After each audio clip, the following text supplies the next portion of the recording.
Have you ever felt fear just by closing your eyes? Not the kind of fear you feel when you see a movie or a shadow in the hallway.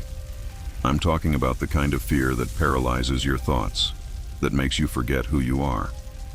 That's how trials began in the Aztec Empire, not with words, not with screams, but with a silence so thick it felt alive, crawling among the bones of the condemned.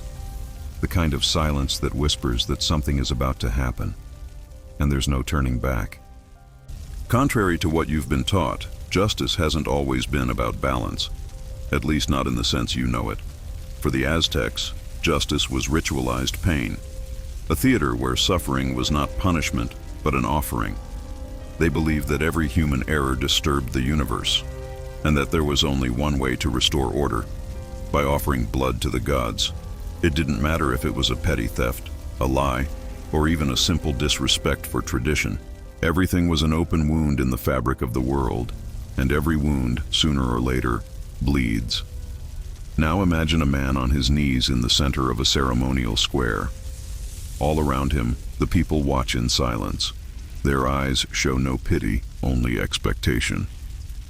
The priest approaches, covered in black feathers and necklaces of bones. There is no judgment as we know it. There is no defense. The only thing that matters there is the spiritual scale.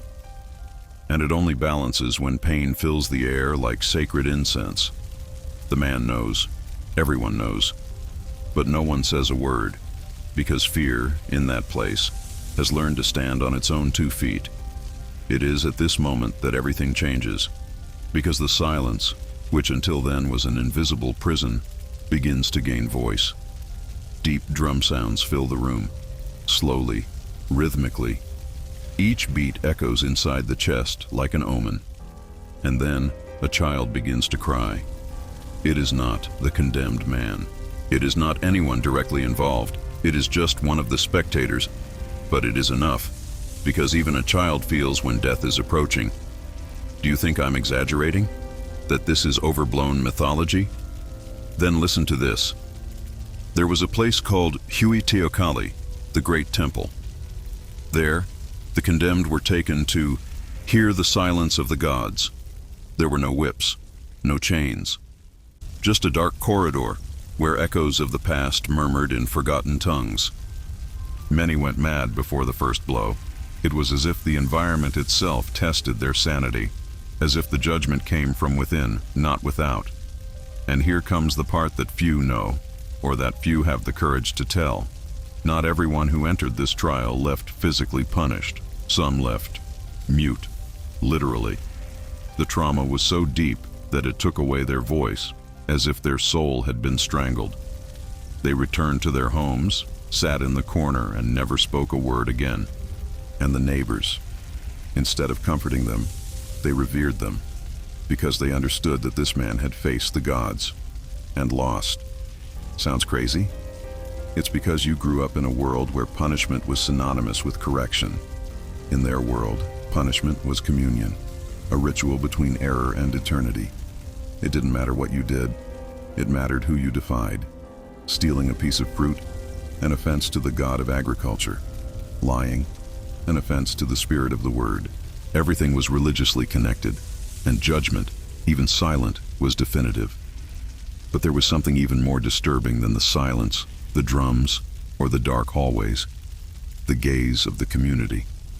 Because in the Aztec Empire, shame did not come from the act. It came from memory.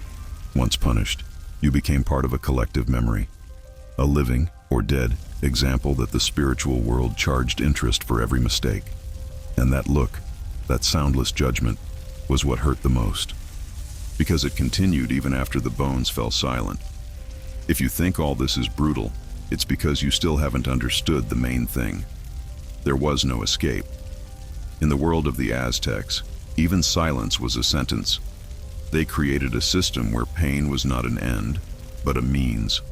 A bridge between error and transcendence, where screams were avoided, not out of compassion, but out of respect for the gods.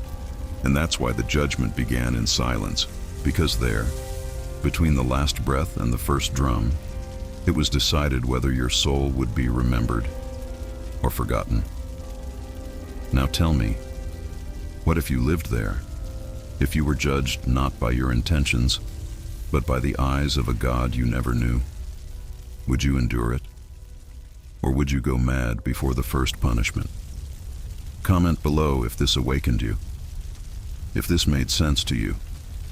Write, I'm here, in the comments. I want to see who listened to the end. They say that fire feels no guilt. It burns everything it touches, without distinction. In the Aztec Empire, this made it the perfect instrument of justice, a silent, impartial, and eternal judge. For those who dared to steal corn, a sacred food, a gift from the gods, the punishment was simple and direct. Hands in the brazier, no hesitation, no mercy. Because those who steal from the land burn with it. The ritual began with the collection of ceremonial wood.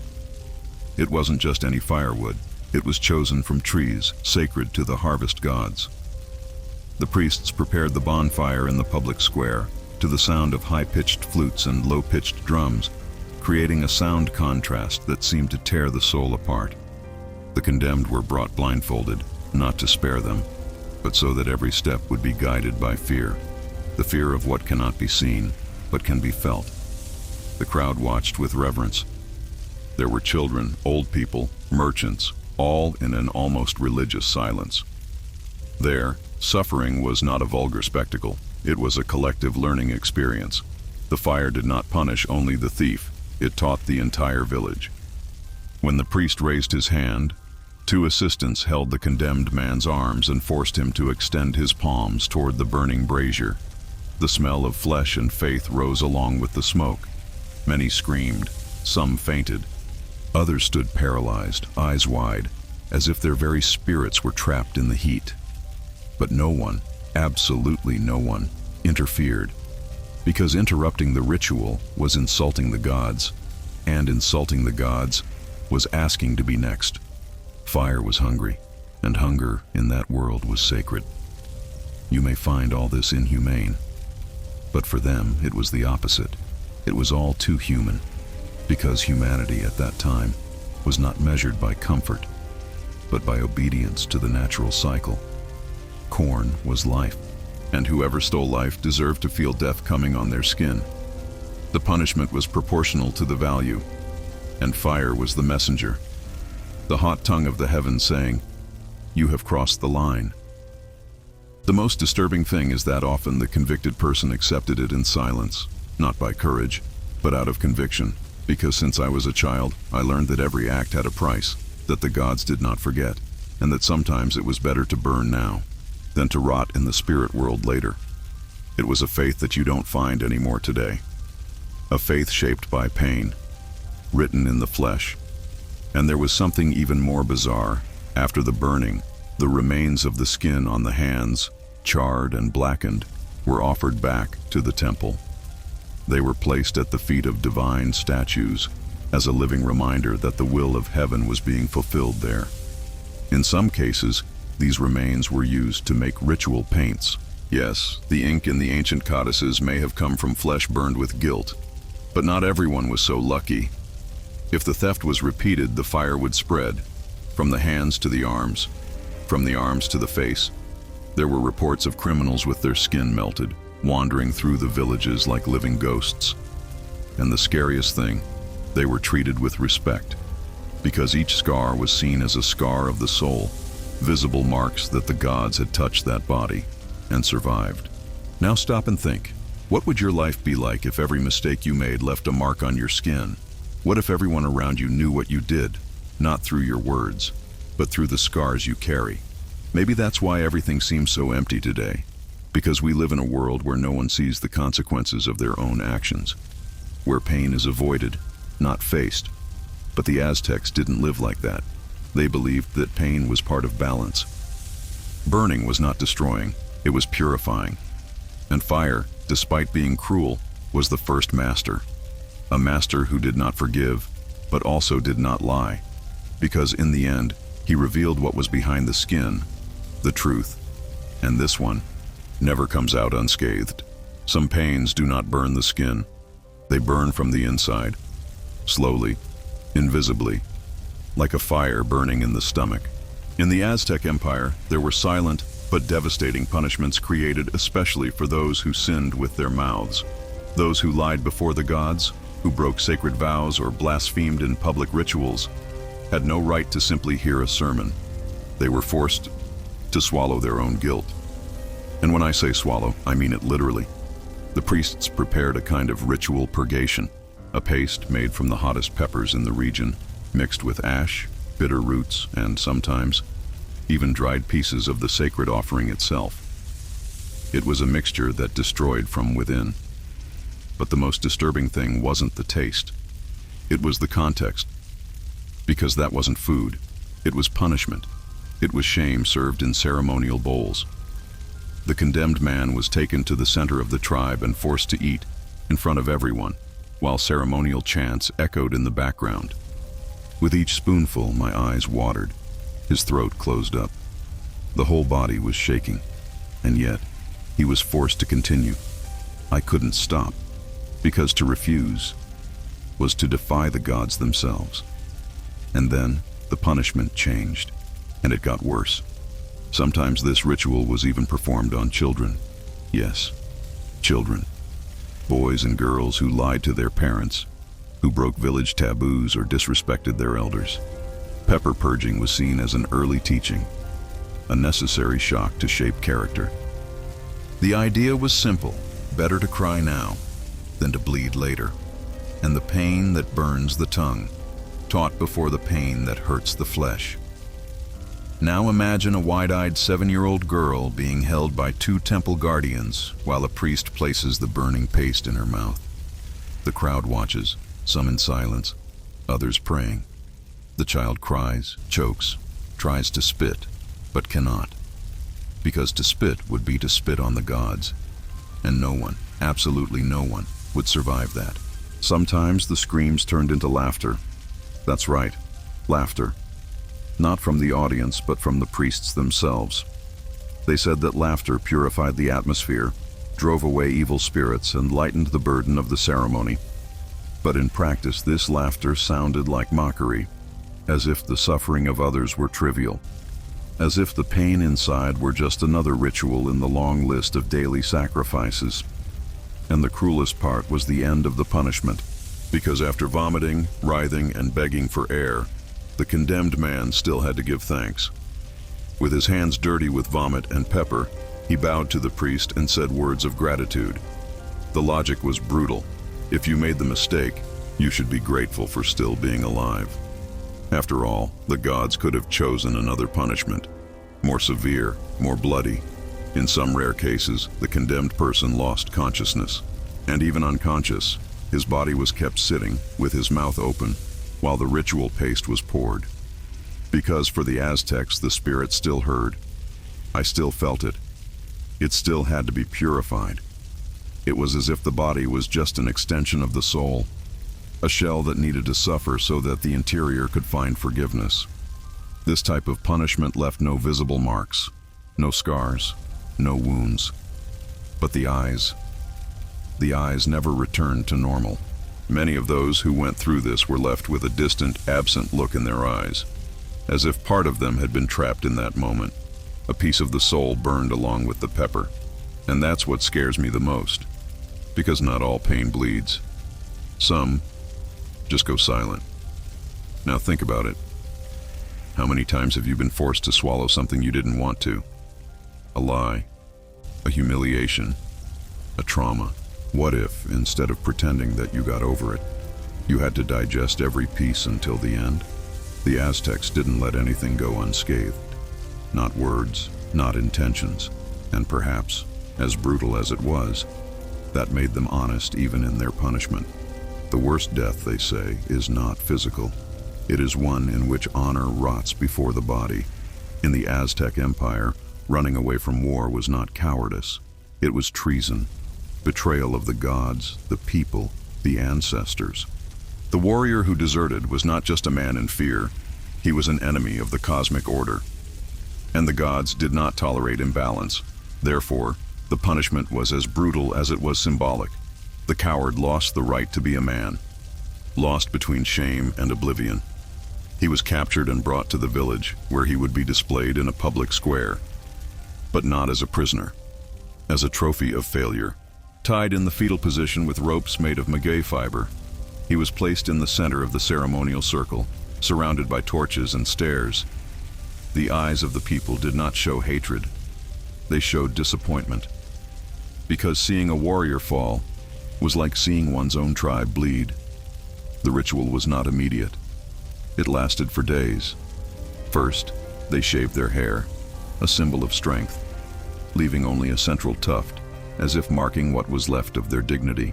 Afterwards, they painted their bodies with ashes and animal blood, symbolizing spiritual death.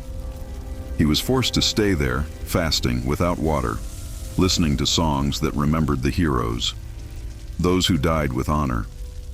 Each verse was an invisible knife. Then came the cruelest part: the flesh. In the eyes of the priests, that body was no longer human. It was an offering, a divine waste to be reused. The coward was skinned alive, layer by layer. The skins were carefully collected and given to the dancing priests, who used them in rituals called Tlakaxipehualistli, the Feast of Dismemberment. Yes, they danced with the skin of the traitor, as if assuming his shame. The dance was performed to the sound of drums and high-pitched flutes, and every step was a holy mockery, a scene where the coward returned to the tribe, not as a man, but as a ghost. The skin danced, but the spirit cried. It is said that the screams of the flayed man could be heard throughout the mountain, and if you paid attention, it wasn't pain. It was regret, a belated call for courage. The body, now skinned, was left exposed for another 3 days. Sometimes he still breathed, sometimes not anymore. But that hardly mattered, because the objective was not to kill. It was to score, make the coward's image a mirror for others, a living reminder that escape costs more than death, and that the absence of courage is an unforgivable debt. Some claim that body parts were consumed by the priests, not as food, but as a ritual. To eat the flesh of the coward was to absorb his weakness, to transform pain into strength. The blood in this context was not a punishment, it was a lesson.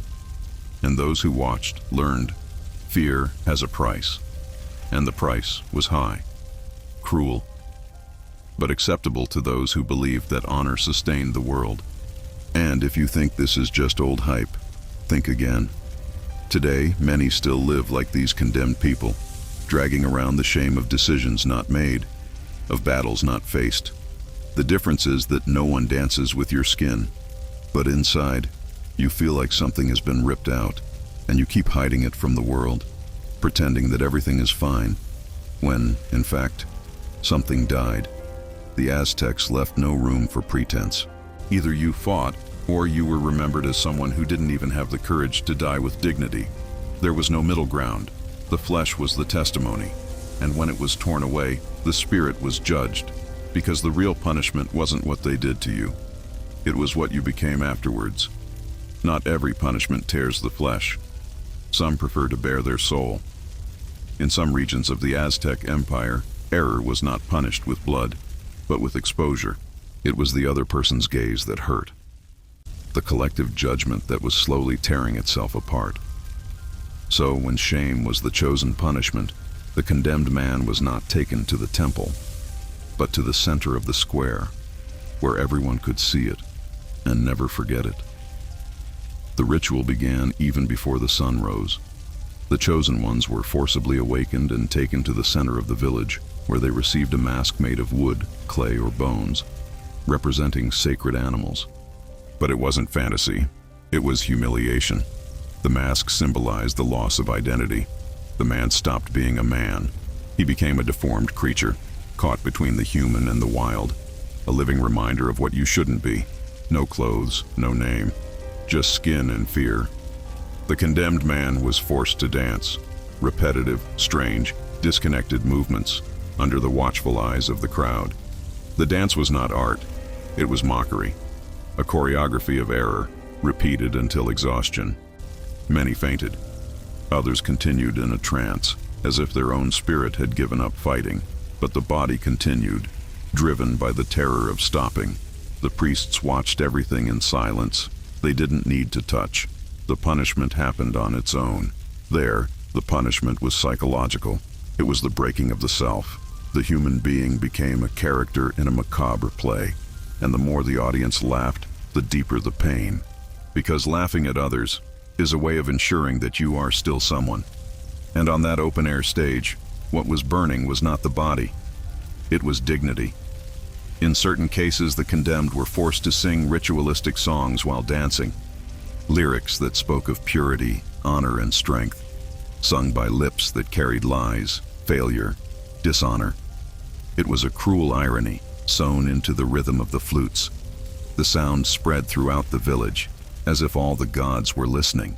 And, at the end of the song, silence returned, and with it, the unbearable weight of shame. There were those who couldn't bear it. Some, after the ritual, simply disappeared. They left the village aimlessly, with no destination. They wandered like shadows trying to forget the mask, which, even when removed, remained trapped inside, because the face returns to normal, but the look is never the same again, and those who saw it never forget. That was the real punishment, to be eternally remembered as the one who failed. There was once a case of an old man who lied during a consecration ritual. He was no thief. He was no murderer. He was just an old man who twisted sacred words to protect his grandson. But the gods did not accept shortcuts, and the mask he received was made of volcanic stone, weighing almost as much as his head. The dance lasted 7 hours. He did not fall, but his eyes wept blood. This episode was recorded in oral codices, and even today, among his descendants, people still talk about the Stone Man, not because of his mistake, but because of his resistance. Because shame was a cruel punishment, yes, but it also revealed the most human part of each person, their limit. And when someone exceeded that limit, even in pain, it became a legend. Punishment then stopped being just punishment. It became history. Perhaps deep down, the Aztecs understood something we have forgotten, that the pain of the body passes, but the pain of no longer being who you were, that leaves a lasting mark. That is why the mask was so symbolic, because it did not hide, it revealed. It showed the world the face of error and the silence of transformation. An eternal reminder that there, someone lost everything except the awareness of what they were. Have you ever been betrayed by your own fear? Have you ever felt your heart want to escape your body, but your legs wouldn't obey? In the Aztec Empire, there was a punishment made for exactly that. A punishment that didn't seek to hurt, but to drive you mad. It was reserved for those who directly challenged the gods, heretics, desecrators, those who mocked sacred rituals. They didn't die immediately. They fell into the abyss of terror. The condemned were taken to a remote temple known as the Mouth of the World, a deep, dark, silent hole, hidden among dense forests and ancient stones. Inside, they said, lived the divine serpent. Anyone who dared to laugh at the gods would be thrown at its feet. And if they survived, they would return transformed. But almost no one returned, because it was not a punishment of death. It was a punishment of disintegration. They tied the condemned man by his hands and feet, hanging him upside down over the darkness. A ritual was chanted, candles were blown out, and then he would fall. The sound of the impact disappeared into the darkness, and what came next was just silence, or screams. The official version said that sacred, hungry snakes lived there, guardians of the temple. But over time, a doubt began to arise. What if snakes were men? There are reports of priests wearing snake masks, with obsidian-sharpened teeth and crawling movements. They lived in isolation, trained to embody the fury of the gods. Their role, to catch the condemned in the dark and turn them into a living warning. They tore, bit, whispered in lost languages, and the cruelest thing, they didn't kill, they just marked, as if they were leaving the victim on the brink of madness. but always conscious.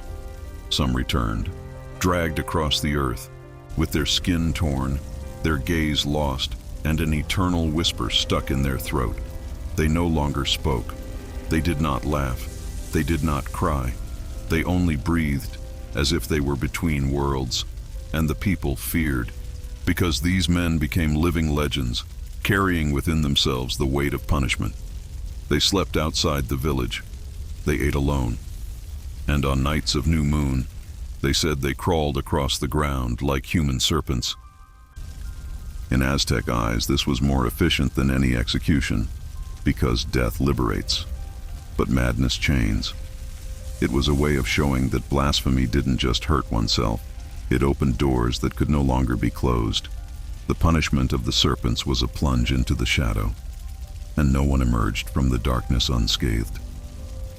Because whoever touches the abyss carries its scent forever. There was a young warrior named Ocolotl who laughed during an offering to the god Quetzalcoatl. A short laugh. Nervous, perhaps disguised fear, but it was enough. 3 days later, he disappeared. When he returned, his face was painted with the blood of his own tongue, and his eyes did not blink. He remained silent for 7 years. Then he simply walked towards the temple and lay down on the altar, without saying anything, as if he had returned to finish what he had started. This type of punishment was not recorded in codices. It was spoken of in whispers on starless nights, like a secret too dangerous to be written down, but too present to be ignored.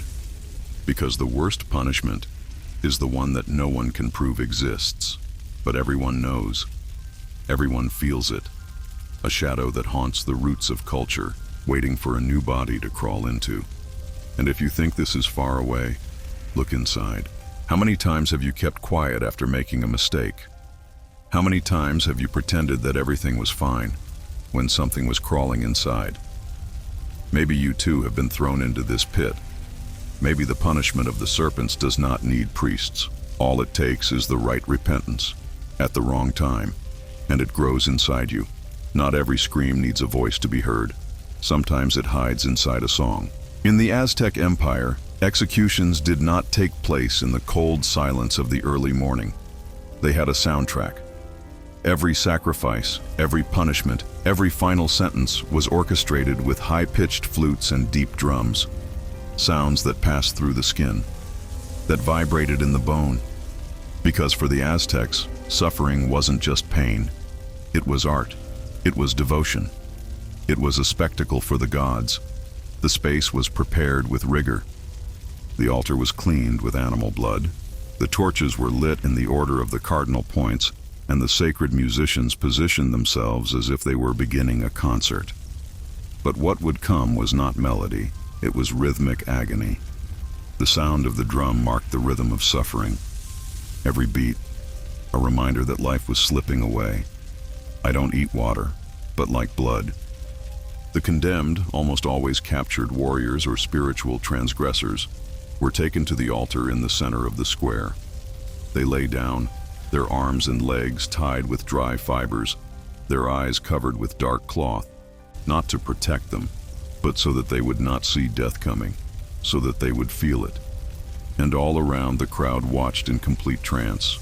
There was no panic, there was reverence, because there, in that moment, the human became sacred. The sound of the flute entered the air like a thin blade, and with it, the first cut was made. Chest opened with obsidian knives. The heart, still beating, was held up as an offering, a heart that beat along with the drums. It was as if the music guided the pain, and at the same time, it immortalized that moment. The blood was flowing, yes, but also, I danced. To the sound of the gods. It was all choreographed. The performer, the musician, the priest. Nothing was by chance. It was like a macabre ballet, rehearsed for generations. And the scariest thing? The thing is, the audience didn't cry. It didn't even shake. He didn't even look away. Because they grew up seeing it. Because they learned, from an early age, that life only made sense when offered, and that suffering was an ancestral language. a language that translated into rhythm. On special occasions, they used instruments made from human bones, flutes made from tibias, adorned with teeth. The sound that came from them was not musical, it was animal, a hollow lament, as if the souls of the ancients still breathed within, and each note crossed time, connecting the living and the dead in a single instant, an instant in which everyone knew the spiritual world was present, and there was something even crueler: repetition. Because the same sound, the same sequence of notes, was used in different performances. It was like a hymn of death. And all it took was hearing the first chord, anywhere in the city, for everyone to know someone was dying now, in real time. It was a sound that stuck to the skin, that permeated the environment, and that, even after the last scream, still echoed in the minds of those who watched. An ancient codex reports that some musicians, after years of participating in the rituals, went mad, not by the pictures, but by the sounds. They say they heard drums at night, even in absolute silence, that their hands were shaking on their own, as if they were still playing, that their mouths moved, as if they were blowing flutes that no longer existed, because when pain turns into music, it never leaves. Have you ever heard a song and felt something strange? As if you were reminded of something you never experienced? Maybe it's no coincidence. Maybe the sound carries memories that span generations. And maybe, just maybe, there are still notes lost in the wind, blowing ancient stories, of screams transformed into harmony, of pain molded into rhythm, because Aztec suffering was a symphony. Some punishments don't scream, they whisper. And these are the ones that stay with you the longest. In the Aztec Empire, there were punishments designed not to kill, but to silence. Literally. It was the punishment of having your lips sewn shut, a cruel and silent sentence, applied to those who lied in rituals, who spread rumors, who disrespected with words that only the gods could name. Speech, in this world, was sacred. To desecrate it cost dearly. The condemned man was captured and taken to the smaller temple, a dark space isolated from the ceremonial center. There, in absolute silence, 4 guardians held him tightly. A priest, wearing gloves made of natural fibers soaked in resin, began the ritual. Needles made of maguey thorns and agave threads were prepared with extreme delicacy. The ritual did not require haste. It required precision and cruelty. The first piercing was always done in the corners of the mouth. From there, the thread passed from one side to the other, between the lips, as if sewing the error inside the flesh. The needle went in slowly, to hurt more, to mark. The condemned man could not scream, not by force, but because it was too late. Each stitch sewn was like a seal from the gods, and when the last knot was tied, there was no more voice, just silence. And this silence was the true punishment. The condemned man spent days without being able to eat properly, drink, or express himself. He was isolated, often exposed to hunger and heat, surrounded by people who watched him in silence. They did not mock him. They did not come near him. They just looked, as if they were in front of someone who was no longer part of the world of the living, nor of the dead. The cruelest thing is that this punishment left no visible marks afterwards. The flesh healed. The stitches were eventually removed. But the voice didn't always come back, because by sewing the lips together, something else was sealed inside. The guilt, the trauma, the certainty that that language, previously used to deceive, hurt, or distort, had been punished for its boldness. And whoever survived was never the same. There are oral records of a young man named Yaotl, an apprentice priest, who spread a lie about a poorly made offering. His punishment was public: 30 stitches sewn into his lips, without anesthesia, under the eyes of his own father. He did not cry, he did not faint, but he never spoke again. He lived for more than 40 years in isolation, living on the edge of the temple, writing on stones, as if trying to tell something that his mouth no longer dared to say. For the Aztecs, this punishment was more symbolic than physical. It was a constant reminder that words carry power. and that every lie spoken was an imbalance thrown into the cosmos. Sewing up the mouth, it was like sealing off chaos, locking it where it was born, preventing it from spreading further. It was brutal, yes. But for them, it was justice. Silent justice. And you? Have you ever wanted to sew your own mouth shut after saying something? Have you ever felt like a word of yours came out before its time, and there was no way to take it back?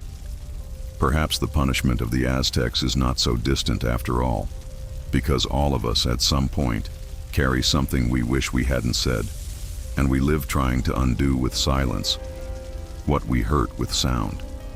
The punishment of stitched lips did not scream, but it left its mark, and that was the scariest part, because it did not require excessive bloodshed or ceremony.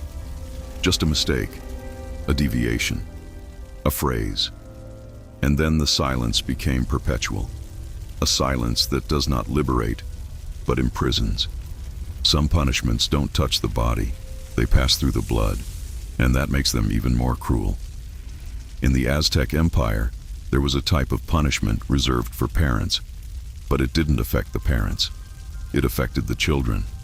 It was the punishment of inheritance, the punishment that didn't die with the mistake, but was born with the next generation. Because the gods didn't just want repentance, they wanted a legacy, and the legacy of guilt was the pain of those you love. Imagine committing a grave transgression, breaking a covenant, breaking a ceremonial oath, or desecrating an ancestral symbol. And instead of being punished, you are forced to watching your young son, your daughter, being led into the center of the village, the ropes around their delicate wrists, the eyes that still do not understand, the heart that still believes, and you, helpless, trapped, with your eyes open, watching the sentence that should have been yours unfold in a body that you yourself brought into this world. It was a rare punishment, yes, but real. It was applied when an adult's mistake put the balance of the entire tribe at risk. The argument was simple and brutal. If the father sows destruction, let him see the pain blossom at his own root. And the priests believed that seeing their own blood suffer was the purest form of repentance, more powerful than any physical punishment. The children were not killed. Not directly. They were marked, burned with hot coals, forcibly tattooed with symbols of shame, forced to live with deformed masks for months. The goal was not to eliminate, it was to remember. And as they grew up, they kept hearing whispers behind their backs, because in that world, shame was inheritable. It passed like a name, like an invisible sign engraved on the soul. Can you imagine what this did to the fathers? Men who were once leaders, warriors, elders, broke down. They begged. Some went mad. Others took their own lives in front of the temple as a desperate act of reparation. But it was no use, because the punishment had already been carried out. And among the Aztecs, what is done cannot be undone. Honor, once stained, bleeds for generations. One of the darkest stories tells of a village chief named Xochipilli. He lied about a military alliance in the name of peace. When he was discovered, the priests did not touch him. They simply forced him to sit in front of the pyramid while his 5-year-old daughter was branded on her face with a hot iron, a design that represented cosmic imbalance. The girl did not cry, but her father lost his sight days later. Not from illness, from despair. The people did not react, because they knew. A mistake in leadership was a collective poison. If children suffered, it was because their parents had betrayed the whole, and this collective conscience was what kept order alive. A harsh, merciless system, but functional, and in a way, frighteningly coherent, because it punished not only the act, but the impact, not only the individual, but its continuation. This type of punishment leaves an uncomfortable question in the air. How far would you go to protect the ones you love from what you yourself caused? And even more, how many times without realizing it do our mistakes affect those who never chose to be in our path? Perhaps this cruel logic of the Aztecs has something to teach, not as a model, but as a warning. Because in the end, the worst punishment is this: looking into the eyes of the one you love, and knowing that the pain there wasn't born with them, it was born with you. That scar, even if invisible, was an inheritance, a legacy, and that even if you wanted to, you can't go back. You can only watch and bear it. The punishment is now yours. Have you ever been loved only to be sacrificed? Have you ever tasted glory, knowing it was just the introduction to the end? In the Aztec Empire, there was a destiny reserved for a few. He was the noblest and the cruelest, to be chosen by the moon. A 30-day ritual that began with honor but ended in silence. Death was not punishment. It was a privilege, and also sentence. Every lunar cycle, the priests sought someone special. A young, healthy man, beautiful in the eyes of the people and the gods. He would be crowned as king, dressed in feathers, gold and jade, fed with the best fruits, served by women, revered by children. For 29 days, he would live as if he were already among the gods. But there was one detail that everyone knew, except him. On the 30th day, his heart would be given to the moon. The ritual took place at night, under the silver light that bathed the pyramid. At the top, surrounded by candles and flowers, the chosen one was gently led. There was no violence. There was no shouting. He believed that he would be part of a new plan, a new spiritual reality. And perhaps he really did believe it, because for an entire month, he lived the most perfect illusion that anyone could experience, that of being eternal. At the moment of sacrifice, the people watched in silence. The drum was slower, the flute sadder. The priest walked with slow, almost ceremonial steps. When the chosen one was laid on the altar, there was no resistance, because he believed. Because everyone around him sustained the lie with such beauty that the truth no longer mattered. The blade entered slowly. The heart was given in the name of the moon. But it wasn't just the heart that died. It was also desire, vanity, innocence, the belief that glory comes without a price. Because there before the crowd was the reflection of the deepest ego, the man who was fed with adoration, only to serve as food for the gods. It was the most beautiful sacrifice, and the most tragic, because he didn't die because of a mistake.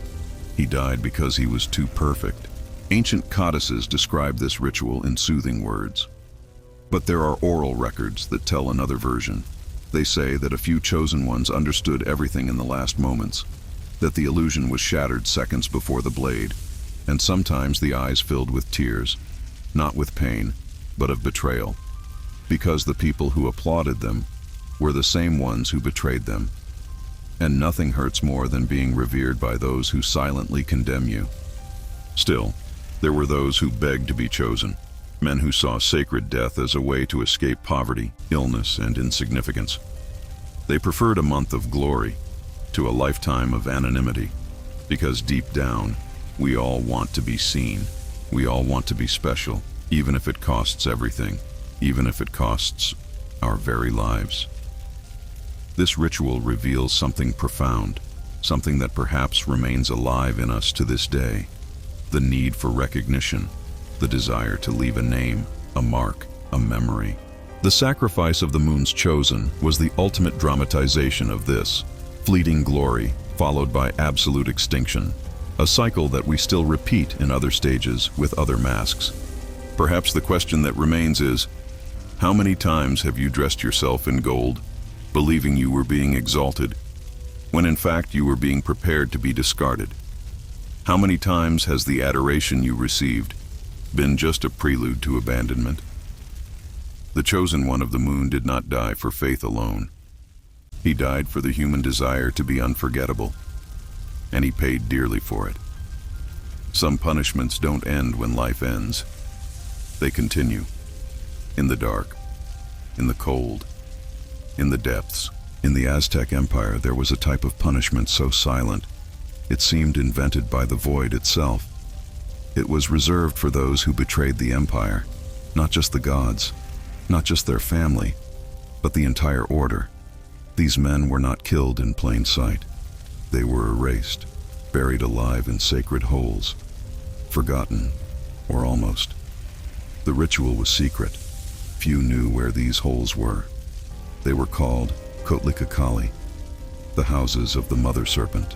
Located in deep caves or under abandoned temples, they were vertical, damp, silent wells, where not even the sound of one's own breathing could be heard. There, the condemned were thrown without ceremony, just a cloth over their eyes, and the certainty that no one would come to get them. The most disturbing thing? He didn't fall straight down. He was lowered slowly with ropes. He felt his skin touch the icy rocks, heard the sound of the earth closing in above, the sound of voices moving away, and then silence. A thick silence. Infinite. There was no way to move, no way to scream, no way to pray. It was just you, and the darkness, and what you did, repeating in your head until your last breath. They said that the spirit could not leave there. It remained trapped between worlds, condemned to wander the edges of consciousness, to scream inside innocent minds, to appear in the dreams of the living. The hole did not kill the body, it killed time. Every second inside there became an eternity stitched together with regret, fear, and muffled despair. There are accounts, passed down by word of mouth, of people hearing whispers coming from the ground, even decades after the rituals. Faint voices, weeping, moaning. Some say that on eclipse nights, if you lie down on the ground of certain temples, you can hear breathing, as if the hole still breathes, as if it was never, in fact, empty, as if whoever was thrown is still trying to get back up. The punishment was considered divine because it did not involve blood. There was no spectacle. There was no relief.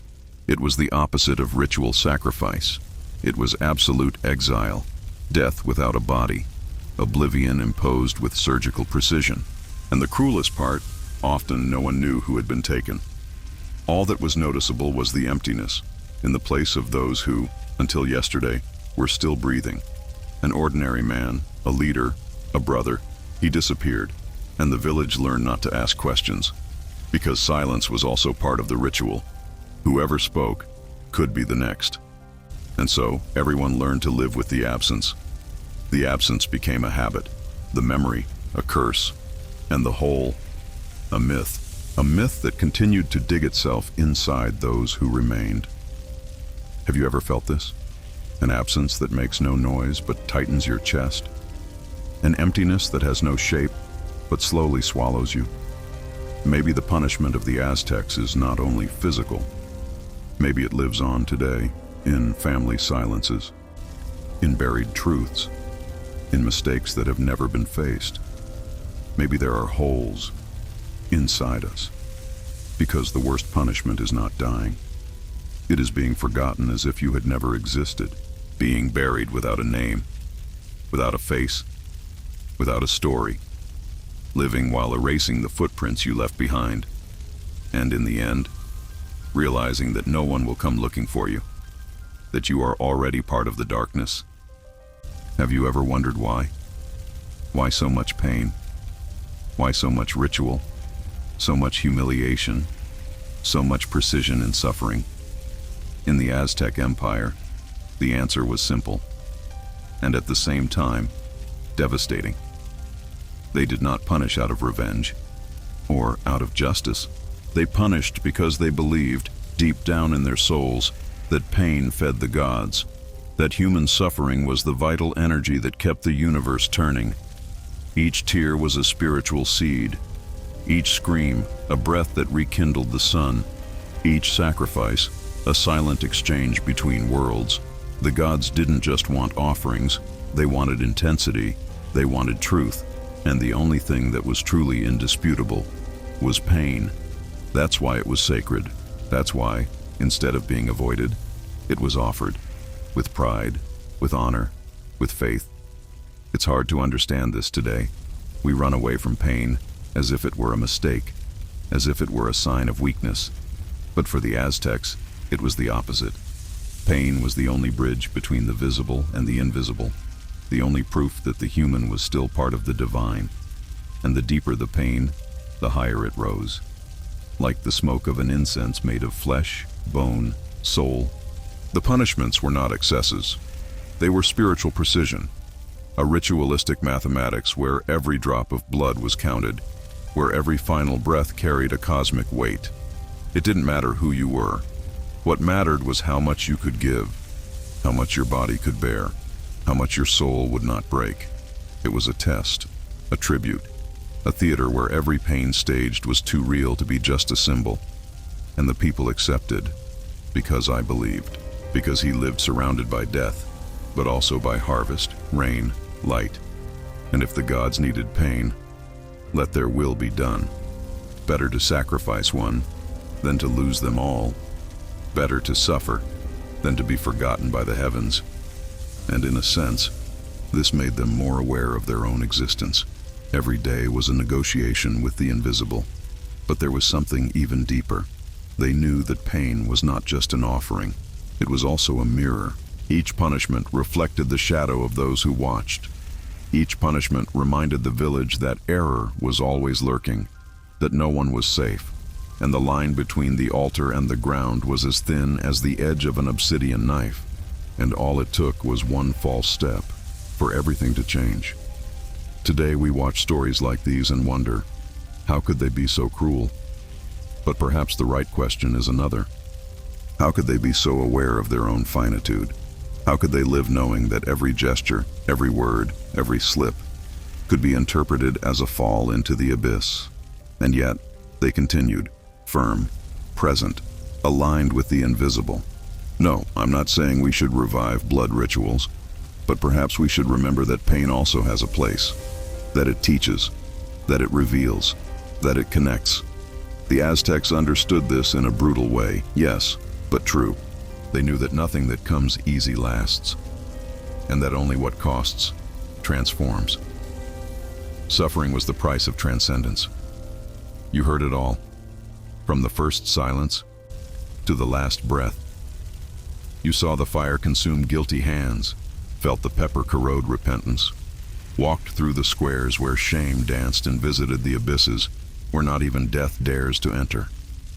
You faced the theater of pain, the false laughter of the priests, the sound of the drums that rocked torn hearts. And now, what is left? The images remain, the scars, and most of all, the questions. Because deep down, this is not just a story about the Aztecs. It is a story about human beings, about how we deal with mistakes, with punishment, with the guilt that endures through time. They used snakes, blades, silence, and music. We use excuses, distractions, and the illusion that pain no longer teaches us anything. But is that really true? Or are we still trapped in masks we didn't choose, stuck in holes we dug ourselves, guilty of mistakes we've already inherited without knowing it? The Aztecs weren't afraid to look at this. They transformed suffering into structure, into meaning, into dialogue with the invisible. We just avoid it. And if this video impacted you, it's because you felt it. At some point, somewhere along the way, one of these shadows touched you. Not with hate, not with judgment, but with remembrance. Remembrance that every human being carries a forgotten, untamed, ritualistic part, ready to be sacrificed or redeemed. Because in the end, what is punishment if not a mirror? And what is pain if not a prayer without words? Perhaps the only thing that still connects us to the sacred is not blind faith, but the pain that real life still imposes on us.